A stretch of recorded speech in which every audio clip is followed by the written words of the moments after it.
¿Cuántas jugadas calcula un gran maestro? Te sorprenderá saber que no son muchas. Te voy a dar unas ideas sencillas para aumentar tus capacidades de cálculo. Después de ver este video lo sabrás todo. Empezamos con una situación estándar donde vamos a tener que calcular variantes. Variante Najdorf de la siciliana. Y digamos que tu oponente sorprende jugando dama b6, atacando tu peón b2, presionando también por la diagonal. ¿Qué jugarías aquí con las blancas? Piensa por un momento y vas a ver qué pensamos juntos. Te voy a mostrar la forma como pienso yo. Bueno, para calcular variantes, entonces nos metemos en la base de datos y veamos qué han jugado otros aquí. Vemos que lo más jugado es caballo b3 cubriendo el peón. Otros toman en f6, otros juegan dama d2, algunos torre b1, otros b3, otros a3, otros caballo a4. Así que vemos que prácticamente se ha jugado todo lo que se puede aquí.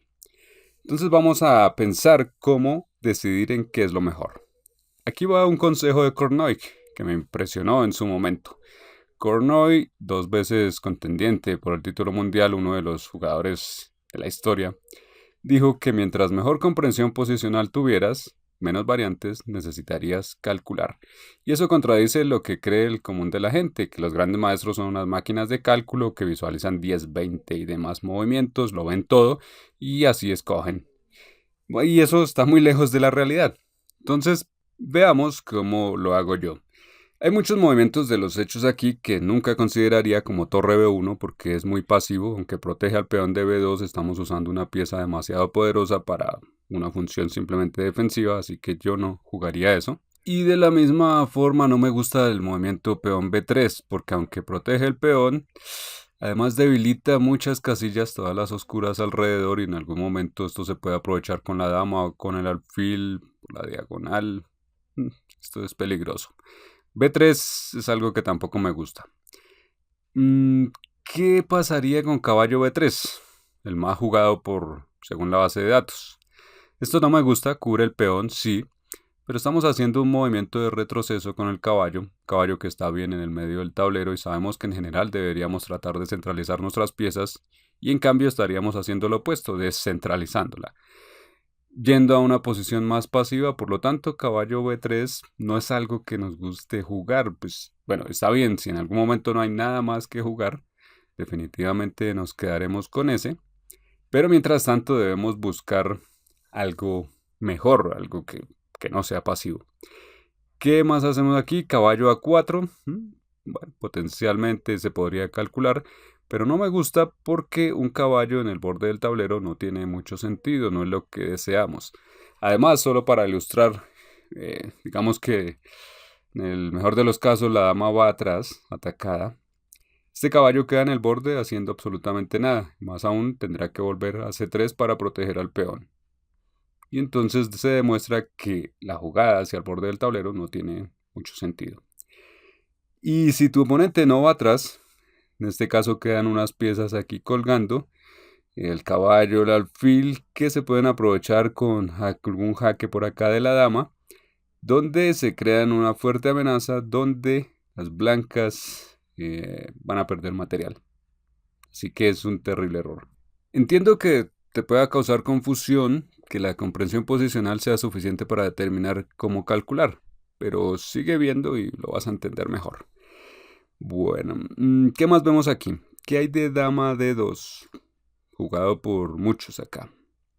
Bueno, obviamente quiere proteger el caballo, porque si no, cuando las negras capturen en b2, la dama va a atacar el caballo. Esto va a ser molesto porque el caballo no tiene un lugar fácil a donde moverse. Por lo tanto, si jugamos dama d2, se protege el caballo de antemano.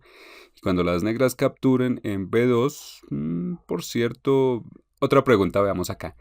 ¿Cuáles son los movimientos de las negras que deberíamos calcular aquí? La respuesta es dama b2, porque solo necesitamos calcular lo que sea agresivo, movimientos de tu oponente en nuestra mitad del tablero.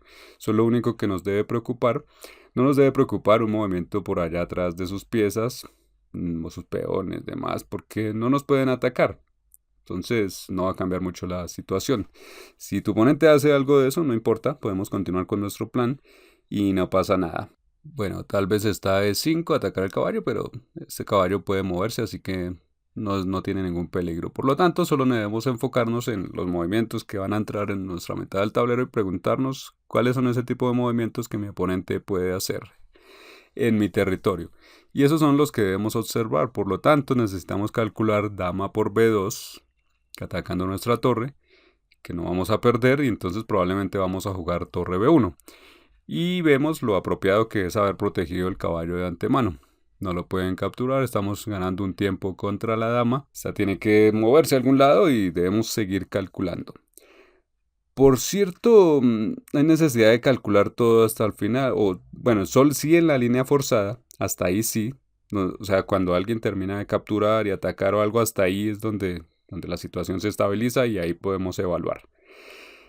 Bueno, las negras han conseguido un peón, pero nosotros tenemos una columna semiabierta a cambio, nuestra torre se ha desarrollado, un buen lugar, nuestra dama ha ganado algo en actividad a cambio de un peón. La mayoría de los casos esto está bien y es algo que Stockfish no entiende por completo, pero es que él no es humano. En el ajedrez es más fácil atacar que defender, por lo tanto, si estamos metidos en un ataque, hemos cedido un peón, y Stockfish, por ejemplo, nos dice que la evaluación es casi cero, en realidad debemos sentirnos mejor porque seguramente tenemos una ventaja. Tu oponente va a tener dificultad para encontrar los movimientos defensivos a continuación y una imprecisión le puede costar la partida, a pesar de que Stockfish dé una evaluación de 0.0. Y bueno, no hay necesidad de seguir calculando esta variante, hasta aquí podemos concluir que es buena, es una buena opción. ¿Qué hay de alfil por F6? ¿Qué piensas de esto? Bueno, es una buena idea en realidad. Que hablábamos del hecho hace un momento de hacer movimientos agresivos en la mitad del tablero, lo mismo obviamente a favor nuestro. Queremos hacer movimientos agresivos en la mitad del territorio enemigo y entonces en esta posición, bueno, o en cualquier otra, nos enfocamos allí, vemos cómo podemos meternos allí, crear alguna amenaza, tomar algo, hacer algún daño. Y en esta posición alfil por F6 es casi el único movimiento que cumple con ese criterio. Porque si no es alfil por F6, digamos caballo por D5, sería movimiento de ataque teóricamente. Ojalá hiciera retroceder a la dama, pero las negras tienen la opción de intercambiar caballos y no lograríamos nada. El propósito de un movimiento agresivo es empeorar la posición del contrario y no lo haría. Entonces alfil por F6 sí, es un movimiento que vale la pena calcular. Más aún porque si funciona, bueno, si funciona vamos a escoger este. Así no habrá que pensar en nada más. Entonces, bueno, alfil por F6 y la siguiente pregunta es ¿qué harán las negras a continuación? ¿Qué debemos considerar? Espero que ya sepas la respuesta. Hay que considerar los movimientos agresivos, no simplemente la recaptura, movimientos que creen alguna amenaza o capturen algo en nuestro territorio. Por lo tanto, dama por B2 es lo que debemos considerar. Simplemente la recaptura con uno de los peones no nos preocupa, eso sería un intercambio, se hablan los peones y ya. Pero tenemos que pensar antes de eso en dama por B2. Y eso es lo que, si funcionan para las negras, debemos observar. Bueno, toma el peón, ataca el caballo, luego van a tomar el alfil. Y esto estaría bien para las negras porque, digamos, si se vuelve el caballo atrás, entonces recuperan el alfil y en realidad las negras se han metido en nuestro territorio, han tomado un peón, nos han hecho retroceder con un caballo y las negras estarían mejor. Bueno, tampoco es tan peligroso, pero es algo que hay que tener cuidado. Después de dama por B2 nos atacan el caballo, bien, y a la vez el alfil. ¿Qué hacemos aquí? Entonces debemos considerar también movimientos de ataque hacia la mitad del tablero de nuestro oponente. Es lo único que debemos considerar. Entonces, hablando de eso, ¿qué movimientos activos hacia adelante podemos hacer? Caballo D5, parece, pues, crea una amenaza en C7, doble al rey y la torre. Caballo A4, también, movimiento más o menos de ataque, golpea a la dama, retira el caballo de la casilla vulnerable. Me gusta un poco menos, pero es algo porque no está dentro del territorio del oponente exactamente. Pero crea una amenaza. Bueno, hay que calcularlo. Así que caballo D5 y caballo A4 es lo que debemos calcular. Y de ahí decidir si funciona toda la variante, porque probablemente esa es la mejor que tengamos. Entonces pensemos en caballo A4. ¿qué sucedería después de eso? Por cierto, entrenemos nuestra capacidad para visualizar un poco. Con caballo A4 se golpea la dama en B2. Tendría que moverse y no tiene muchas casillas a donde ir. B4 o A3 son las opciones. Si va a B4 sería jaque. Bueno, borremos estas líneas un momento. Digamos que jugaríamos C3, la dama estaría atacada, ganaríamos otro tiempo. Esto no se ve bueno para las negras. La dama, sí que dama B4 probablemente no, sino que después de caballo A4 golpeando la dama, tal vez la dama debería ir a A3, ahí golpea nuestro caballo y el alfil de F6 lo van a tomar. Entonces hay que seguir buscando una amenaza, yendo hacia adelante, tal vez caballo B6, que se ve bien a primera vista, ataca la torre y también al alfil. Y necesitamos también calcular desde la perspectiva de las negras, lo mismo, movimientos agresivos. ¿Pueden las negras hacer algo agresivo cuando vamos con caballo B6? Tienen dama B4 jaque y también dama A5 jaque, que también les permitiría tomar el caballo en B6. Y bueno, ya vamos viendo como Nakamura, dibujamos muchas líneas y calculamos muchas variantes. Pero lo bonito de esto es que rara vez es necesario calcular todo esto. Tal vez en un ejercicio táctico donde hay una secuencia forzada y ya sabes que finalmente hay un resultado ganador, pero en la realidad, en las partidas reales, en la mayoría de los casos es totalmente innecesario hacer todo esto. Por ejemplo, en este caso, yo jugaría caballo D5 y si se ve, porque se ve bien posicionalmente comparado con caballo A4, nuestra comprensión nos dice que es una mejor opción. No hay que verificar todo lo que hemos verificado hace un momento, todos esos cálculos, no hay que dudar de lo que tenemos en mente.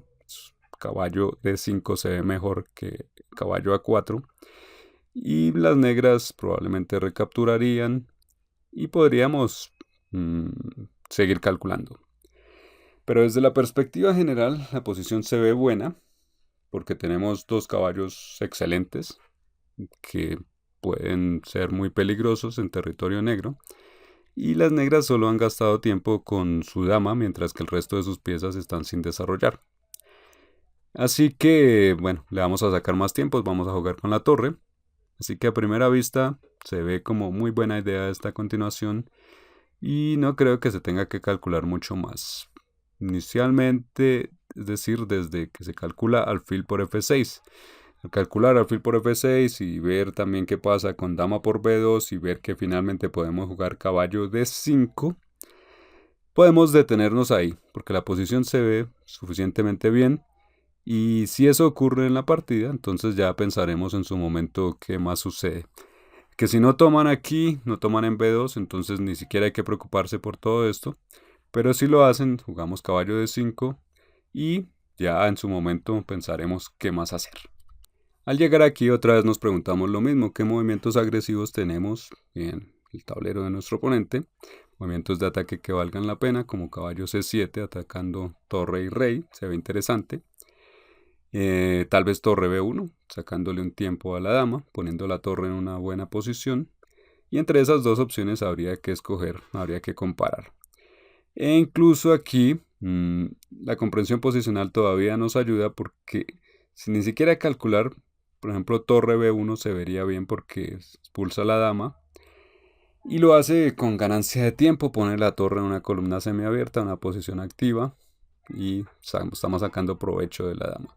Después de que tomen A2, la dama ha sido relegada a un borde del tablero, ya no es peligrosa y podemos considerar caballo C7 o caballo B6 y atacar. Probablemente ya estaríamos ganando. Y entonces hemos solucionado la situación con un mínimo de cálculos. Y para conseguir la maestría en el ajedrez, esto no es tan misterioso y puede estar más cerca de lo que piensas. Necesitas solo aprender unas ideas, las importantes, los principios estratégicos y segundo, practicar esto. Y para esto tenemos varios cursos, como comprensión posicional de Gran Maestro, 3 pasos a 2000 de Elo. Puedes empezar por estudiar la clase maestra y vas a conocer lo que diferencia a un jugador bueno de los demás.